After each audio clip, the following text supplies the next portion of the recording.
C'était quoi votre plus grand rêve? Moi, je voulais travailler dans le luxe. Et mon objectif dans la vie, dès l'âge de 13 ans, c'était d'être, accrochez-vous, directeur marketing international sur la région Asie-Pacifique d'une très grande marque de luxe française. Et ça commence par un H. Et il y a 10 ans, j'étais à votre place dans cet amphithéâtre, j'entrais à l'école de commerce, prêt à atteindre mes rêves. Et c'est dans cet objectif que j'ai agencé toutes mes expériences professionnelles et personnelles. En première année, j'ai eu la chance d'aller en Chine faire mon stage pour découvrir un peu comment la vie était là-bas. En deuxième année, je me suis dit que j'allais me centrer un peu plus vers du haut de gamme, vers du produit, de la maroquinerie. J'ai eu la chance d'être le premier stagiaire de la boutique Longchamp qui venait d'ouvrir à Dijon, en tant que vendeur et développeur de marché chinois. Et ça, c'était génial, parce que ces expériences, elles étaient bien réelles. Le problème, c'est que j'arrive à l'école, j'ai envie de m'amuser, j'adore organiser des soirées, j'ai envie de faire plus de soirées. Et un jour, j'organise une soirée et je décide de louer une tireuse à bière. Et je vais vous raconter comment cette tireuse à bière, petit à petit, elle a changé ma vie. À l'époque, on ne pensait pas que ça coûtait aussi cher une tireuse à bière. Et c'est pour ça que je décide d'appeler une entreprise, un gérant d'une entreprise qui en loue. Et je me retrouve au téléphone à négocier un peu le prix avec lui. Et je lui dis qu'il faut absolument qu'il soit partenaire de cette folie de soirée qui regroupe des futurs cadres de l'école de commerce de Dijon, qui a potentiellement de nombreux futurs clients, et qu'il faut absolument qu'il soit sponsor de cette soirée. En échange, on pourrait lui faire un logo, sa communication, tout ce qu'il aura besoin. Et en vrai, à ce moment-là, je m'entends parler, et je me dis dans ma tête, c'est impossible qu'il me dise oui. C'est vrai. Et là, il me dit, vas-y, je suis chaud. Bon, en vrai, j'abuse un peu, il n'a pas dit je suis chaud. Il a dit peut-être un truc du genre, ok, pourquoi pas, c'est intéressant, rencontrons-nous, parlons-nous. Et à cet instant, dans ma tête, c'est incroyable ce qui est en train de se passer parce que, pour moi, faire du business, ça venait après les stages, après le diplôme. C'est vrai, j'étais encore étudiant. Finalement, on lui fait un flyer, une plaquette de communication, ça se passe trop, trop bien. Et aujourd'hui, encore 10 ans plus tard, on a pris l'habitude de lui louer une tireuse tous les étés. C'est vrai. Et cette expérience, pour moi, c'est un premier vrai déclic, dans le sens où, même en étant étudiant, en fait, on a des compétences, on a des choses qu'on peut apporter à des entreprises, et les entreprises en ont besoin. Et ça, c'est juste génial. Quelques mois plus tard, j'arrive en master. Et là, je me prends une claque parce que c'est extrêmement décevant en termes de cours. On nous rabâche les mêmes concepts marketing qu'on a déjà vus et vus. C'est très scolaire, c'est académique, c'est théorique. Concrètement, ça me saoule. Et à ce moment-là, je me dis que j'aimerais bien faire quelque chose qui ait un peu plus de sens, qui soit ancré dans le monde actuel. Une approche un peu plus créative, digitale. C'était l'essor des réseaux sociaux. On parlait de communication en ligne et très peu d'entreprises à ce moment-là avaient réellement une belle présence en ligne. Je décide de m'inscrire à des cours de code le soir, en bénévole, en auditeur libre, et j'apprends à coder un petit peu, un site internet. Je me rends compte que j'aime bien ça. C'est très accessible en fait, le code. Et les soirs et les week-ends, je peaufine et j'arrive à sortir un site internet sur lequel je dépose mon CV, j'arrive à coder un site internet sur lequel je suis à peu près satisfait, et je me dis, ok, ça c'est cool, j'ai obtenu une nouvelle compétence, comment est-ce que je vais pouvoir arriver à la mettre en pratique de manière un peu plus opérationnelle, un peu plus concrète? Est-ce que ça vous est déjà arrivé de consulter les horaires d'une boutique en ligne, et lorsque vous y allez, pour faire du shopping, pour déposer ou retirer un colis par exemple, c'est fermé? Parce que les horaires n'étaient pas justes. C'est pas ultra frustrant comme sentiment, en vrai, c'est extrêmement frustrant. Alors ça me met la puce à l'oreille, je me dis je vais peut-être commencer par là. Peut-être que les commerçants ont besoin d'être un peu plus aidés. Alors je me retrouve à faire du porte-à-porte, à aller voir des commerçants en leur disant « Bonjour, ça a l'air génial ce que vous faites, vos produits ils sont incroyables. Par contre, vous n'avez pas de site internet, vous n'avez pas de site e-commerce, vous n'avez pas de page Facebook ni Instagram. C'est trop dommage parce que je suis sûr qu'il y aurait des gens qui gagneraient à connaître votre produit et qui voudraient acheter ce que vous vendez. » Et bien nous, on a une équipe de développeurs et on fait du marketing à l'école de commerce. On peut vous aider à vous lancer en ligne, sur le digital. Ça, c'était le matin, en journée. Et le soir, quand j'allais en soirée, je demandais à tout le monde, « Mec, tu fais quoi dans la vie? Tu sais pas faire un peu de code, toi? Tu connais pas quelqu'un qui pourrait nous faire un site internet? » Parce qu'en fait, là, j'ai plein de clients, je suis totalement solo, je m'en sors pas du tout et ils veulent tous un site internet. Donc, si jamais tu connais quelqu'un, pense à moi. J'avais clairement personne, j'avais 0 client, j'avais aucun contact, rien du tout. Et un jour, je me balade dans le centre-ville de Rouen, je rentre dans une boutique qui vend des sacs en cuir, et je fais mon pitch habituel à la gérante. Et elle m'entend, et elle me regarde avec des yeux grands comme ça, et elle me dit « C'est quoi, Victor, je suis chaud. » Bon, en vrai, j'abuse encore, elle n'a pas dit « je suis chaud », c'est vrai. Elle a dit plutôt un truc du genre Moi, j'y crois beaucoup au digital, fais-moi un devis. Fais-moi un devis, très bien. À ce moment-là, je rencontre une personne qui me dit bah, moi, je sais faire des sites internet, je suis chaud de t'aider dans ton projet, pourquoi pas. Parfait timing, j'ai juste à connecter les deux personnes, on se met en mode projet et on y va. C'est concret, c'est réel. Comment on fait un devis? Alors un devis pour un site internet, prendre des photos, retouche photos, aller voir le banquier pour lui dire qu'il faut implémenter le système de paiement en ligne, que je ne savais pas du tout faire, c'est la PLS. Et je lui facture ce devis 180 €. C'est pas grand-chose. Et la cliente, elle voit le devis et elle me dit tu peux me faire un prix? Et moi, je lui dis bah ouais, t'inquiète, je te fais tout pour 150 €. À titre informatif, aujourd'hui, pour le même projet, même pour 3 000 €, je pense qu'on n'irait pas. Mais c'est pas grave, parce qu'à ce moment-là, c'est pas le prix qui compte, c'est la réalisation, c'est du concret, c'est comment mettre en ligne cette compétence. On veut sortir le site pour la cliente. On veut sortir le site pour la cliente. On n'a jamais sorti le site pour la cliente. On n'a jamais sorti le site. Enfin si, on l'a fait quelques années plus tard, mais ça, c'est une autre histoire. Arrive le moment où je dois faire mon stage de fin d'études. Et alors dans ces notions de luxe et cette notion de digital, bon, il y a une boîte qui me fait rêver. C'est Google. Google parce que j'avais vu tous les reportages, j'avais vu que les bureaux étaient incroyables, les gens qui y bossent, les projets, ça a l'air incroyable. J'ai la chance d'être pris en stage de fin d'études au bureau de Paris en marketing. Parfait. Et c'est exactement comme ce qu'on voit dans les films. La cantine gratuite à volonté, incroyable. Les bureaux, la salle de sport, ils ont même une piscine à Dublin, c'est fou! C'est fou! Et les gens extrêmement talentueux, et j'adore, c'est vraiment comme ce que j'avais projeté. On bossait avec l'Asie le matin, avec l'Europe en journée, et le soir, les États-Unis. Trop bien, sauf que, en termes de marketing, je reste un peu frustré.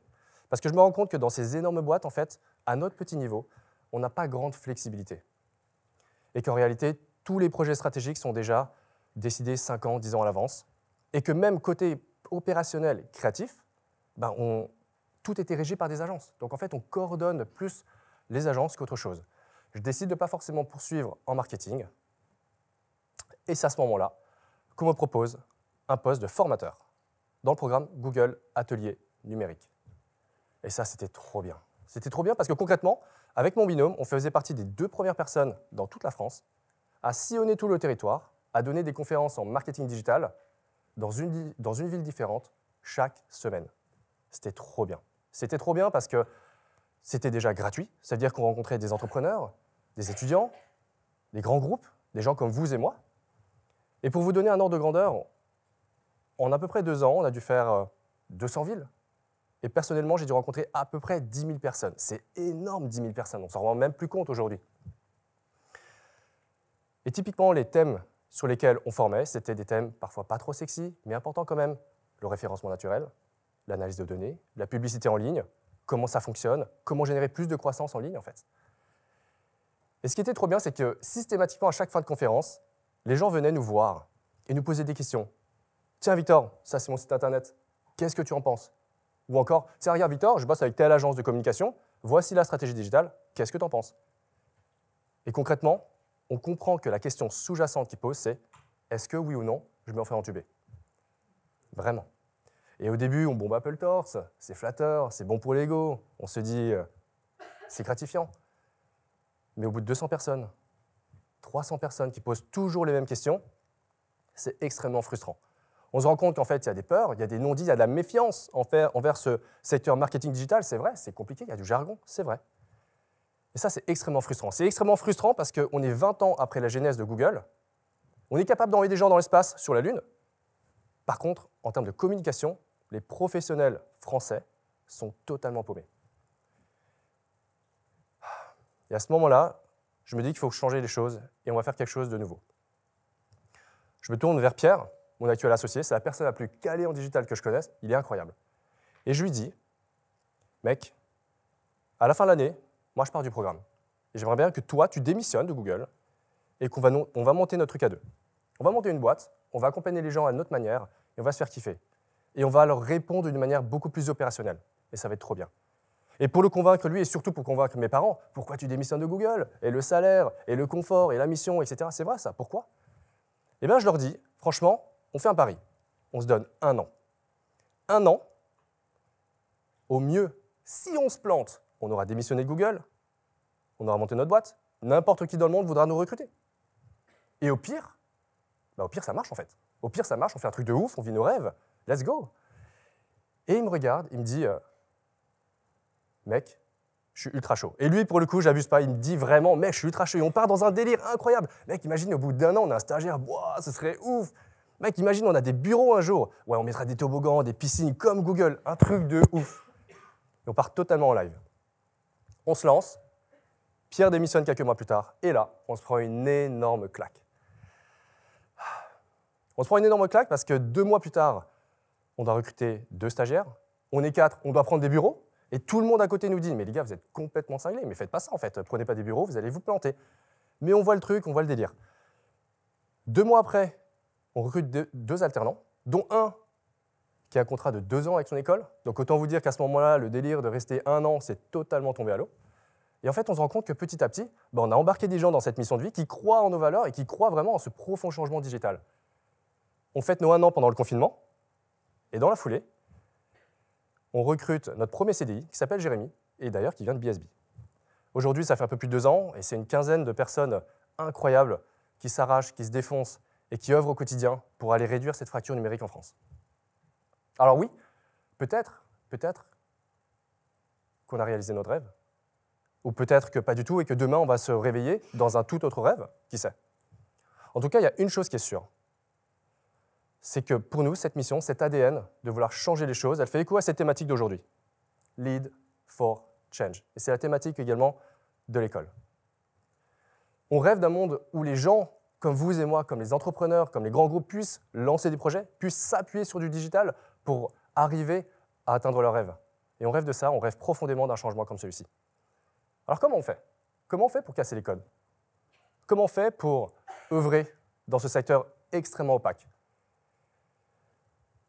Eh bien, on fait un nouveau rêve. On fait un nouveau rêve qui est constitué de 3 autres rêves qui sont tous intimement liés les uns avec les autres. Un peu comme dans Inception.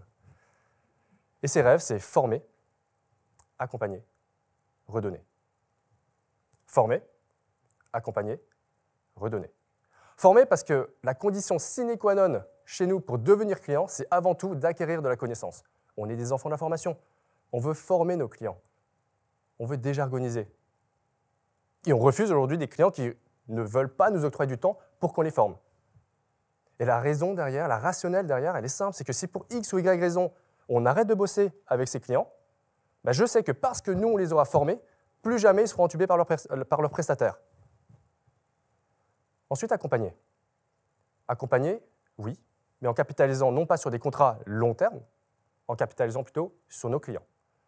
Et comment on capitalise sur des clients? On les fait monter en compétences, on les fait passer d'un niveau 1 sur 10 novice à 5 sur 10, on les monte en compétences, on les forme, on les rend autonomes le plus rapidement possible, pour que derrière, on les aide à recruter maintenant, on forme leurs équipes en interne pour qu'ils puissent internaliser ces compétences et qu'on aille se concentrer, nous, sur des tâches à plus forte valeur ajoutée, comme comment on rentre sur le marché asiatique, comment on lance cette nouvelle gamme de produits ou ce service.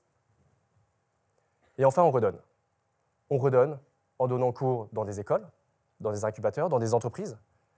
Et le type de cours qu'on enseigne et qu'on donne aux étudiants, c'est exactement le même type de cours que nous, on aurait kiffé avoir à votre place, à la place des étudiants. On leur apprend à créer des sites internet, on leur apprend à vendre en ligne, la publicité, Google, Facebook, etc. Est-ce que Google nous écoute? On répond à des questions comme ça. Et pourquoi on le fait?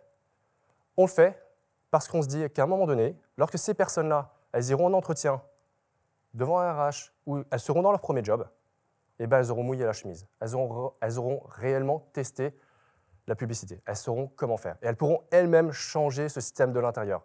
Et c'est comme ça qu'on redonne confiance, à la fois à l'école, aux entreprises, aux étudiants. C'est comme ça qu'on redonne confiance dans le digital. Alors, vous vous souvenez du petit garçon de 13 ans qui voulait absolument travailler dans le luxe? Parfois, je me dis qu'on y est.